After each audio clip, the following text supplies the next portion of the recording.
నమస్కారం అండి. నేను మీ సామాన్యుడు పాండురంగారావు అండి.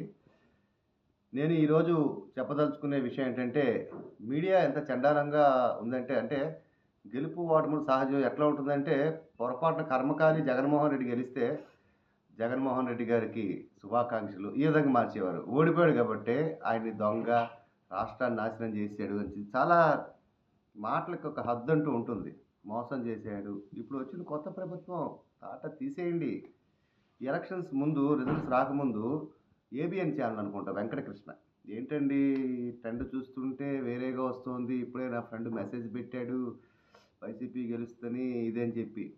మహా టీవీ న్యూస్‌లో ఆరా మస్తాన్ గారిని కూర్చోబెట్టి ఆయనకి ఫోన్ చేసి అడిగి చెప్తే వీళ్ళ మొహాల్లో ఎలక్షన్స్ ఈ గెలుపు ఖాయమయ్యేదాకా స్టార్ట్ అయిన దగ్గర నుంచి రక్తపు చుక్క లేదు. గెలిచిన తర్వాత అబ్బా! అబ్బా! అసలు సమస్య లేదు. ఇరగదీసి అనుకున్న విజయమే.